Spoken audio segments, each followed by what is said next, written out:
literally all over the world, you find very clear descriptions of an advanced race or races that we would call extraterrestrial, not of this planet, that came to this planet and brought this advanced knowledge a long, long time ago. Some of the most famous examples of this are what have become known as the Sumerian Texts or tablets. They were found in what we now call Iraq in the last century, about 1850. There's thousands of them.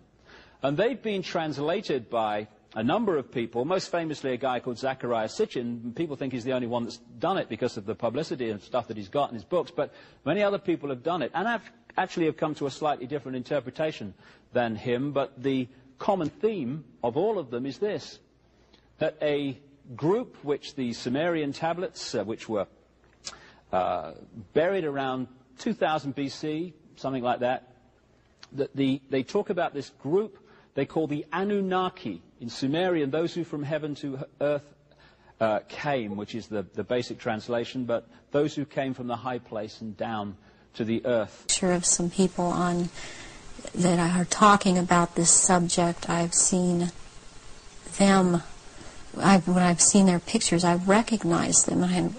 I did a double take a few weeks ago when I saw again someone who's been talking about around this subject, and it seems to be popular right now. Who's that? This man by the last name of Sitchin. I've seen at rituals, and he is a shapeshifter. There's been a major breakthrough a few weeks ago. The New York Times devoted the whole page to me. Yes, that was dramatic. And of course, for me, it's a great thing to be written up in the New York Times at all. You have to be dead first. Of the orbit of Nibiru in the book, shown in the book, and when I'm not making it up, George. When I place their drawing on my drawing, you see that it was just copied. Yeah. So there's been this slow process of accepting without admitting. Yes, there may be this and there may be that, and let's look at that and so on.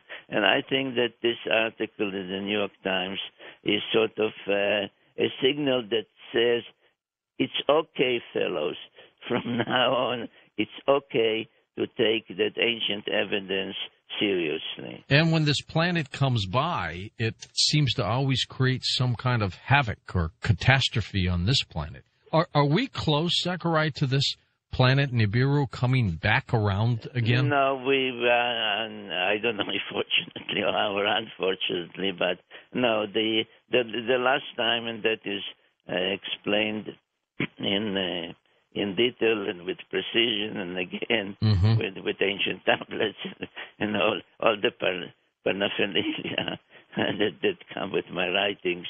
No, the last time it passed near our vicinity was about 550 BC, 550 BC, and with an orbit of about 3,600 years.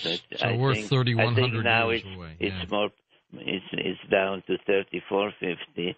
So we still have a time to go. But the point is that, and that was one of the first questions that I asked in my first book, and that is, if aliens visited the Earth, was it a one-time visit?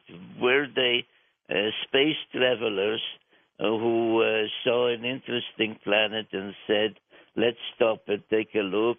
Or did their spacecraft run into trouble and they looked for some solid ground where to crash land? Or did they come and go? Now, all the evidence, the biblical, the Sumerian, the Mayan, I mean, all the so-called mythologies of ancient times.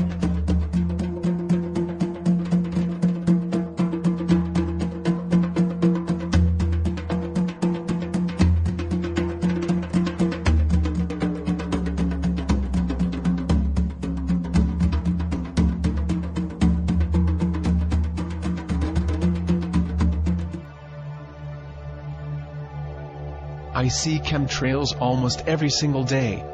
After observing the sky for several months, I have noticed a few patterns. One purpose of chemtrails seems to be to block out the sun.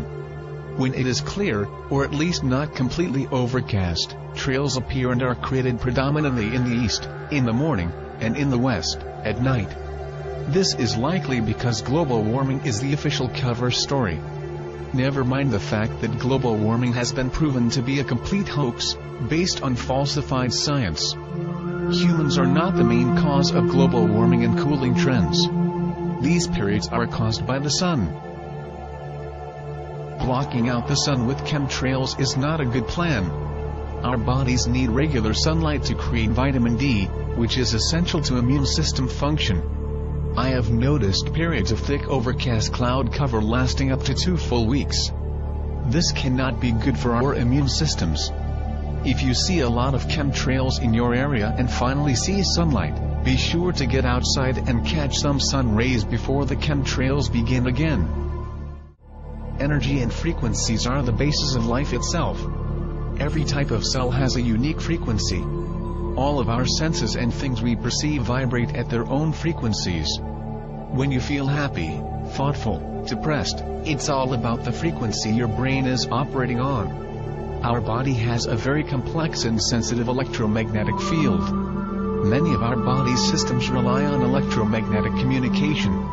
Haarp can be used to attack us without our knowledge, affecting our mood on a whim, and slowly and steadily depressing our body's natural functions over time.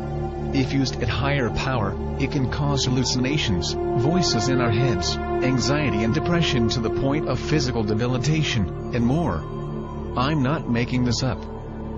Did you know that electromagnetic energy and frequencies can be used to cure advanced cancer and almost any other disease? It's done using sympathetic resonance, which destroys targeted cells specifically, with no harm to untargeted healthy tissue. For more on that, search for a man named Raymond Rife. He cured cancer way back in the 1930s. That's right, Haarp can cure cancer worldwide in a matter of a couple months.